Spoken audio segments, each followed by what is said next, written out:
Ciao a tutti ragazzi, stasera niente storie zen. Stasera faccio un augurio mio personale a tutti voi che intanto avete la pazienza di ascoltarmi e soprattutto che praticate arti marziali, anche ai non praticanti. Gli auguri sono per tutti, amici, familiari, parenti. Ecco, gli auguri di oggi miei vanno anche ai medici, infermieri, tecnici, segretarie, OS che oggi hanno dovuto lavorare e non sono potuti stare con la loro famiglia. Quindi un grosso ringraziamento a loro, a chi non è potuto stare per lavoro, tutti quelli che fanno magari protezione civile o volontariato, quelli che devono garantire i trasporti minimi sul territorio. Grazie e veramente buona Pasqua, spero riusciate a passare dei momenti comunque con la vostra famiglia. Detto questo, stasera il mio augurio speciale è fatto di tre mini letture. Uno è Hagakure, il codice dei samurai di Yamamoto Tsunemoto. Ve lo leggo subito, serve un attimo a darvi quello che era il panorama antico delle arti marziali e quando ancora possiamo dire non erano considerate sport o disciplina, ma proprio vissute come stato dell'arte, erano delle arti legate alla guerra. Leggiamo subito la prima. Quando tutti vivono in perfetta armonia e ci si conforma alla via del cielo, il cuore e la mente sono tranquilli. Se però mancano queste condizioni, pur predicando di grandi principi, non si risulterà affidabili. Allora, questa è una delle mie preferite, nel senso che spiega il senso di responsabilità che c'è quando si parla di gruppi di persone o comunque di armonia all'interno di un collettivo. Questa storia ci insegna che quando c'è un problema bisogna porsi in modo conforme alla via del cielo. Cosa vuol dire? Sta dicendo di porsi più in alto.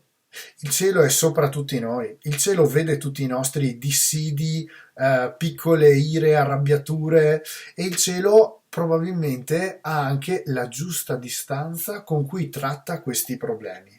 È difficile come interpretazione, io l'ho dovuta leggere tanti anni, ma l'ho anche dovuta pensare in vari modi. Alla fine la più bella come ragionamento che mi è piaciuta è questa, cioè impariamo dal cielo che ha le giuste distanze sulle emozioni ogni tanto. Quindi se c'è un problema e rischia di mettere in confusione o comunque di rimescolare l'armonia di un gruppo, ponetevi sempre con la distanza del giudizio e non affrettate un giudizio, ma prendetevi del tempo e prendetevi dello spazio per maturare le opzioni, per maturare anche la vostra possibilità di resilienza, di perdono, di compassione e di ascolto, perché quello è quello che deve riuscire nel tempo un allievo a crearsi, cioè grande umiltà, grande compassione, grande ascolto. Questo un allievo, se lo porta con sé, avrà sempre gente con cui praticare, non gli diranno mai di no. Avrà sempre un seguito magari da maestro, da insegnante, maestri che ragionano in quest'ottica, hanno tante persone, hanno tanti allievi.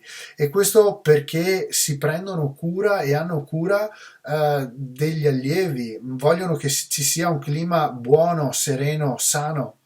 Ecco, dice infatti che poi la mente e il cuore possono essere tranquilli, quindi su questo si basa una anche direzione marziale di oggi, delle discipline di oggi.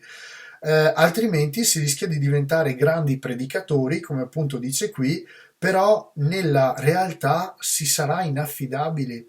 Eh, questo, questo è un po' una sorta di cosa che io cerco sempre probabilmente con i miei allievi, che saluto intanto e gli auguro una buona Pasqua anche a loro. Forse ci sono tanto spesso io, nel senso che a volte li cerco io, a volte li chiamo io, a volte mi cercano loro, però è questo esserci e è questo dare il mio tempo verso di loro che credetemi mi ha sempre restituito molto più di quanto ho dato. Cioè io devo solo che ringraziare i miei ragazzi, sono ragazzi, ragazze, i genitori che fanno judo con me, che hanno i figli che fanno judo a loro volta con altri ragazzi. Grazie, perché siete un tesoro in questo senso veramente di qualità di emozioni che posso portarmi via. Quindi voi ringraziate spesso me, ma è il contrario, sono io che vi ringrazio sia per i figli che ogni tanto mi insegnano tantissimo, sia per i genitori che si mettono alla prova e avendo il figlio che fa judo vedono il papà che fa judo anche lui o la mamma che si mette alla prova, e quello secondo me è un obiettivo fantastico perché lega la famiglia in un modo incredibile, hanno una passione comune, ognuno capisce le fatiche durante un esame dell'altro. Ora non vado più a divagare e proseguo con quella che è una seconda lettura. Questa era un po' per le radici delle discipline. Questo qui è un libro speciale, L'arte della pace di John Stevens. Parla di Aikido, parla di quello che è il modo con cui bisogna affrontare la materassina, ma anche la vita. E ve lo leggo subito. È uno stralcio, quindi fa parte di alcuni capitoli. Vi leggo subito questo pezzo. Nell'Aikido non ci sono gare o competizioni organizzate, perché non è uno sport, è un'arte marziale. I praticanti si alternano nel ruolo di vincitore e vinto e cercano di superare la linea del traguardo mano nella mano. Questa secondo me è già bellissima così, ma andiamo avanti. Oggigiorno gli sport sono praticati da moltissime persone e sono molto utili come esercizio fisico, anche come veicolo per addestrare la mente, per calmare lo spirito e per raggiungere la bontà e la bellezza, dimensioni di cui gli sport oggigiorno difettano. La pratica dell'Aikido promuove il valore, la sincerità, la lealtà, la magnanimità e la bellezza e rende anche il corpo forte e sano. Nell'Aikido non ci addestriamo per imparare a vincere, ci addestriamo per imparare a uscire vittoriosi da ogni situazione. È qualcosa di spettacolare. Come scrive John Stevens, ho trovato pochi autori così filosofici e poetici allo stesso tempo, perché è veramente qualcosa di sublime da leggere, almeno per me. Sono proprio bei pensieri e scritti anche in modo ben ordinato. Cosa ci vuole dire qui? Che se lo sport di oggi punta molto alla vittoria schiacciante o alla vittoria di capacità tecnica e quindi a dare dei risultati di tipo, diciamo pure immediato, nel lungo tempo bisogna anche imparare a capire che i risultati migliori tante volte li ho avuti sì perché ho la capacità tecnica alta, ma li ho avuti perché qualcuno cadeva per me. Li ho avuti perché ho potuto addestrarmi con qualcuno. Quindi la vera vittoria, almeno per l'Aikido, è il fatto che siamo in due mano nella mano a superare un traguardo. E se ci fosse una corsa a staffetta dove arriva primo, ora immaginatevi che invece di arrivarne uno solo, due o tre si prendano per mano e taglino il traguardo assieme. Cioè sarebbe una sorta di visione bellissima, però attenzione, questa visione non è che non c'è, nell'Aikido c'è ed è forte ed è un insegnamento grande perché ti dice che l'avversario da annientare è il proprio ego, è la propria bramosia di, non vorrei dire fama, ma vorrei dire di capacità tecnica indiscussa. Non bisogna puntare solo a quello. Va benissimo essere bravi e migliori in qualunque ambito, in qualunque disciplina si deve spronare un allievo in questo, ma fatelo con la consapevolezza che gli obiettivi e il raggiungimento di voi come gruppo, sono anche meglio. E ricollegandosi alla storia di prima, infatti, è un'idea di unione, di armonia del gruppo, del dojo. Questo è bellissimo e è quello che nel judo io ogni tanto cerco di fare. Quindi non parliamo di principi di Aikido perché il libro è sull'Aikido, si devono usare nelle discipline perché valore dell'onestà, della sincerità, dell'umiltà le troverete in tutte le discipline, in tutti gli sport, però no. Purtroppo, devo dirlo, io ho provato tanti sport da piccolo e devo dire che quello che alla fine mi ha innamorato più di tutti era il judo perché io imparavo queste cose qua e devo fare un ringraziamento al maestro Vascellari che veramente gli devo moltissimo, che mi ha tirato su così. E attenzione, mi ha insegnato appunto anche il valore dell'armonia, del perdono, del saper agire per un bene del gruppo più che per un bene di alcuni, di altri o personale. Sempre la scelta più grande, sempre la fatica forse più grossa, ma che nel tempo ripagherà di più. Quindi anche questa lettura finita, veniamo a noi. Fondamenti di Judo, il libro fondamentale di ogni judoka. Ci sono gli appunti di Jigoro Kano, queste sono le parole di O-sensei, quindi meglio di così non so se si può. Educazione morale. Anche l'educazione morale deve considerare due tipi di indirizzi, quello intellettuale e quello emozionale.